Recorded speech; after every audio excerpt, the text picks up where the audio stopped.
I just was making a list of a whole bunch of movies that were made for a fairly low budget and then managed to make a ton of money, and or just movies in general that were made for a very low budget.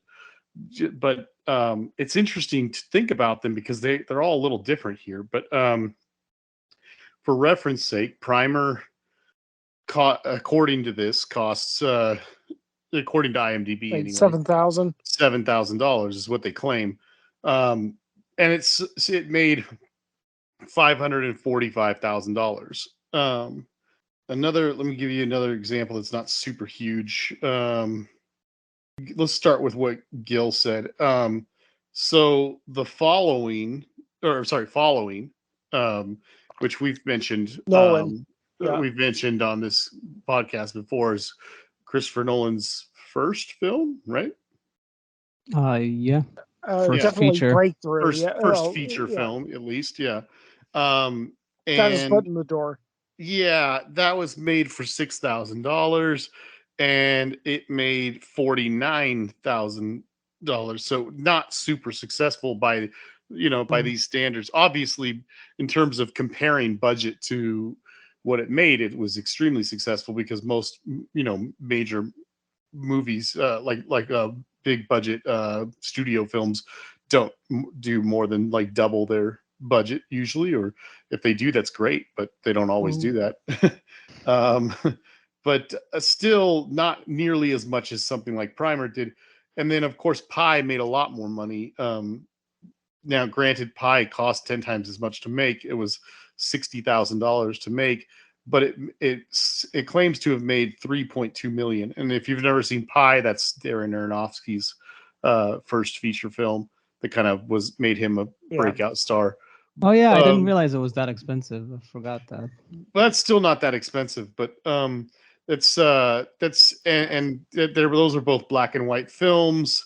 I actually have a serious story about shooting on black and white reversal that might become relevant. So oh, okay. But anyway, the other black and white movie that everybody always talks about, of course, is Kevin Smith's first film, Clerks. That was supposedly $27,000 to make, and it made $3.1 million. So pretty much half the cost of Pi and about the same take. So both of those are pretty successful, I would say. And then when you move down from there, you start getting into the big stuff. Bigger budgets, but still way more successful also. Like one of the ones people talk about a lot is Halloween, the original Halloween, obviously. That was made for $325,000, which for an indie film is, that's pretty much what you'd expect for a feature, I guess. I guess it kind of depends on a lot of factors. But that was in the late 70s. Though, no, right? I know. Yeah, so that is something to take in mind. It's like a definitely something $2 to think million about. movie. Now. But yeah, and today $2 million movie is like a nothing budget for a feature. But but it made 47 million in the 70s, so that's pretty successful, obviously. And you'll notice the trend of horror films being like that because they can be made for nothing and they can make a lot of money. The one everybody always talks about, of course, Napoleon Dynamite. Pretty well, whatever. So that one, $400,000. And obviously not made in the 70s. That was what, about 15 years ago or so, something like that. 16, 17 years, I don't know, whatever. Anyway, well, Tom Cruise still isn't as good of an actor, so. Napoleon Dynamite. Oh yeah. Season 9 made $4.6 million. Sorry, 46 million. I'm sorry. Million. Yeah. So same amount as Halloween. But anyway, this is where it gets ridiculous. These two movies are, in my opinion, trash, but whatever. They need to be mentioned at least. the whole found footage garbage. You can make the movie for nothing, but Yeah. paranormal the first Paranormal Activity film movie, whatever's was made for $15,000 according Mhm. to IMDb. I don't know if that's accurate or not, but raked in 193 million. Yeah, And I mean, it says that they added a new ending for the theatrical release, and the ending cost 200,000 more. But still, wow. that's pretty cheap. Well, that's actually a point I was just about to get into when I finish this. But the last one I wanted to mention, of course, is the granddaddy of them all, the terrible film, The Blair Witch Project, uh, is $60,000 to create and $248 million in. Yeah, it was what it got. So that's pretty awesome for them.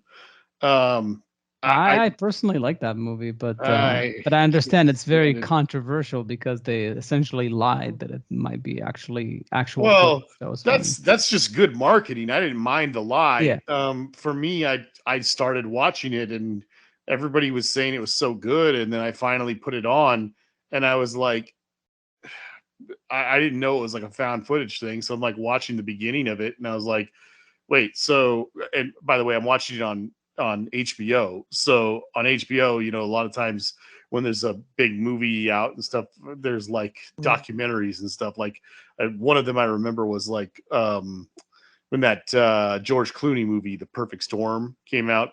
Like when right before the movie was on HBO, there was like a documentary about the real life thing that happened. You know, so I see Blair Witch Project come on one day, and I'm like, oh, this is that movie I wanted to see, and I clicked on it and started watching it, and it's like, when I say clicked on, obviously I mean the channel because this was back then. But I start watching it and I go, what the heck? This isn't even a movie. What is this? Like a documentary about the movie? Then I kept watching it. And I was like, oh, this is how this movie is. This is awful. And I kept watching and kept watching. And I was like, okay, so I'm now like 45 minutes into this movie and I'm just watching people yell at each other about a map and they're like lost in the woods. And I'm like, this is so stupid. There isn't any drama. I want them all to die. I don't want any of these characters to succeed. I don't know what's going on. And it gets to the end.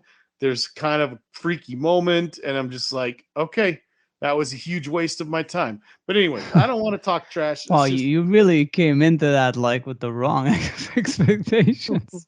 I guess, I don't know. I just wanted to see a movie, but and I didn't really feel like I got one. You But have a pretty narrow definition of a movie back then. Yeah.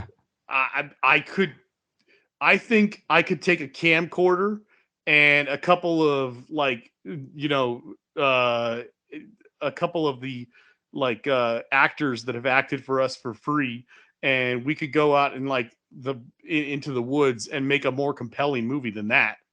I don't believe that. I mean, that's what everybody says about the found footage movies, but go and make one. They're very rare. Like the ones that are made cheaply, it's not easy to make. I mean, Paranormal Activity kind of revived it.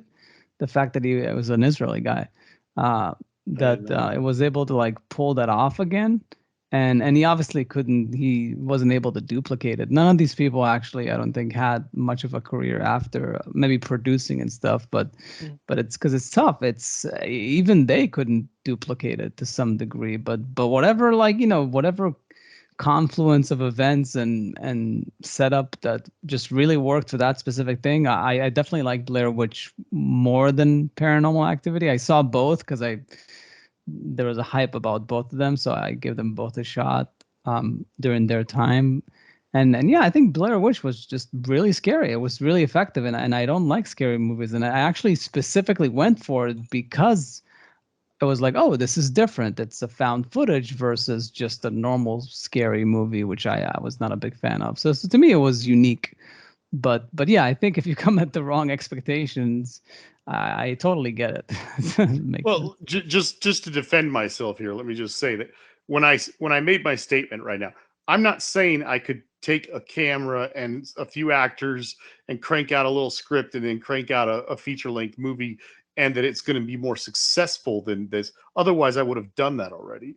I just mean to say that I think the movie, The Blair Witch Project, is not even worth watching. I think it's complete garbage.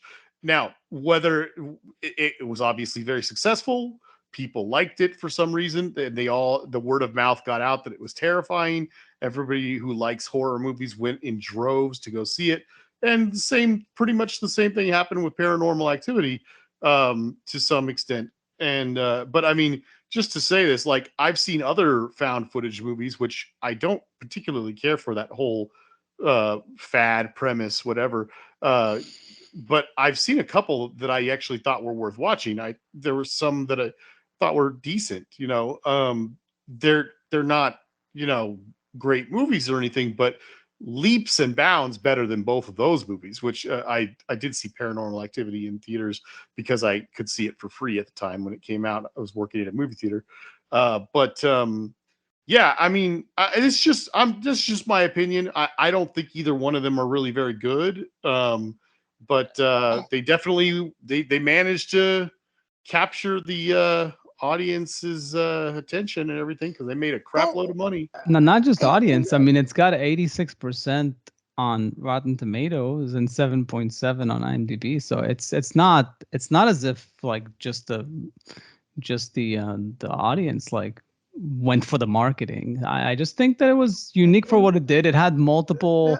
They mixed the digital with the film because they were making a movie, but then all the camcorders. It approached horror in a different way, and at the time it was unique. But I'm sure by now it's one of those things. I wanted to mention this real quickly because I kind of never finished or kind of forgot to mention it when I was listing all those movies at the beginning, the one that we had talked about.